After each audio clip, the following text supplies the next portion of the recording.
perante o próprio âmbito da administração pública. De um estado para outro, de um município para outro, o nome desse órgão colegiado pode sofrer alterações.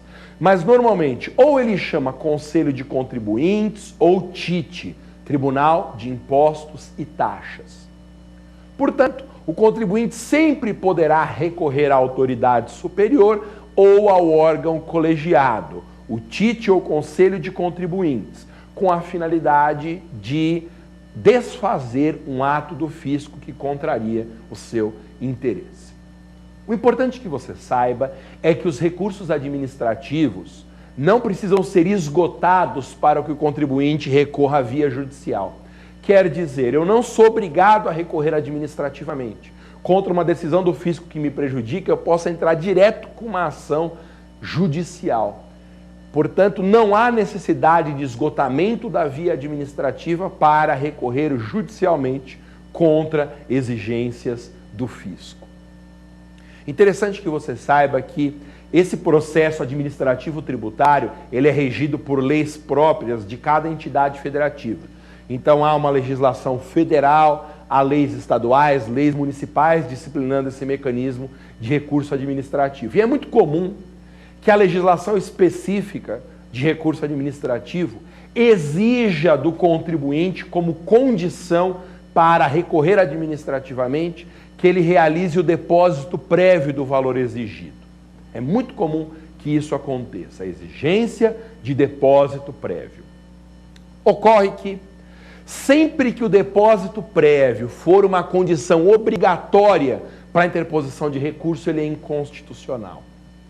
Eu não posso restringir o direito de recorrer, exigindo do recorrente que ele faça o depósito do valor exigido, por uma razão muito simples.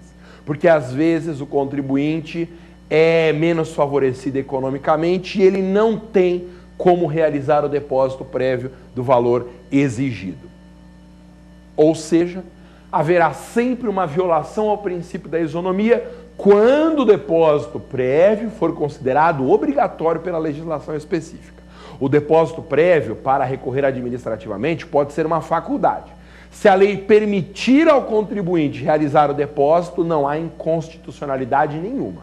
A inconstitucionalidade só irá se revelar quando a lei estabelecer como uma condição indispensável para recorrer à realização do depósito. Bem, na esfera judicial, nós temos uma grande quantidade de ações que podem ser propostas pelo contribuinte contra o fisco e algumas que podem ser propostas pelo fisco contra o contribuinte. Quando nós tratamos dessas ações, nós falamos no processo judicial tributário ou processo tributário judicial. Quero começar comentando algumas ações que são propostas pelo contribuinte contra o fisco. Para você entender as ações de defesa do contribuinte contra o fisco na esfera judicial, é legal que você entenda que há um acontecimento que é divisor de águas no cabimento das peças de defesa do contribuinte, que é o lançamento ou o auto de infração. O auto de infração equivale a um lançamento para fins de cabimento de peça. Então, antes do lançamento ou do auto de infração cabe uma determinada ação, depois do lançamento ou do auto de infração cabe uma outra ação judicial. Bem, quando a exigência do fisco for anterior ao lançamento ou ao auto de infração, a ação cabível é chamada de ação declaratória de inexistência de relação jurídico-tributária. A ação declaratória de inexistência de relação jurídico-tributária é a ação cabível quando o contribuinte se depara com exigências do fisco anteriores ao lançamento ou ao auto de infração. O curioso é que em uma ação declaratória o contribuinte não briga contra uma exigência concreta. Normalmente o contribuinte briga contra uma suspeita de exigência. Por exemplo, ele lê no jornal que a partir do ano que vem no município dele será instituído o ITBI progressivo.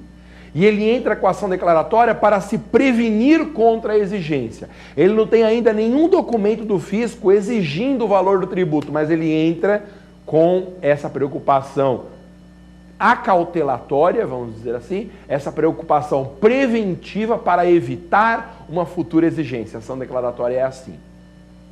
E como a ação declaratória é proposta antes de qualquer ato de cobrança, não tem como contar prazos, de modo que a ação declaratória é imprescritível. A ação declaratória é imprescritível porque não há como eu fazer uma contagem de prazo, não há nenhum evento concreto que me permita fazer uma contagem.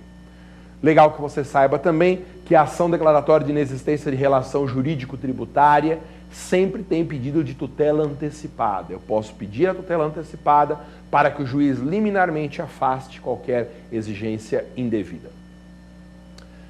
Agora, se o contribuinte já foi cobrado por parte do fisco, se já há uma exigência concreta, como um lançamento realizado e notificado, como um auto de infração que foi ali assinado no estabelecimento do contribuinte, não cabe mais ação declaratória. Aí eu entro com uma segunda ação, chamada de ação anulatória de débito fiscal. A ação anulatória de débito fiscal é muito diferente de uma declaratória, porque a ação anulatória de débito fiscal, ela briga contra um ato concreto de cobrança. Esse ato concreto é um lançamento ou um auto de infração. Por isso que ela chama ação anulatória, porque o objetivo é desfazer judicialmente uma exigência feita pelo fisco a partir de um lançamento ou da lavratura de um auto de infração. A ação anulatória tem prazo. Ela tem aquele mesmo prazo para anulação judicial dos atos administrativos, que é o prazo de 5 anos. A ação anulatória só pode ser proposta dentro dos 5 anos posteriores ao lançamento ou à lavratura do auto de infração. Como eu disse, isso tem a ver com o direito administrativo, porque o prazo judicial para anular atos da administração pública é um prazo de 5 anos. Se passou esse prazo de 5 anos, eu não posso mais, pelo menos por meio deste instrumento da ação anulatória, impugnar a exigência. Eu venho te dando muitas dicas aqui nesse programa e uma das dicas mais importantes é a dica dos 5 anos. Sempre que te perguntarem um prazo em tributário e administrativo e você não souber a resposta, tiver que chutar, chuta que o prazo é de 5 anos que você não erra. Porque há um esforço da legislação brasileira nos últimos 20 anos de padronizar prazos tributários e administrativos em prazos de 5 anos, para facilitar a vida do contribuinte e do administrado. Mais uma vez, o prazo é de 5 anos para a propositura de uma ação anulatória. Importante que você saiba, a ação anulatória também tem pedido de tutela antecipada. Bem, uma terceira ação de defesa do contribuinte contra o fisco é o mandado de segurança. E o mandado de segurança tem uma amplitude muito grande no processo judicial tributário, porque o mandado de segurança é cabível na somatória dos casos da declaratória com os casos da anulatória.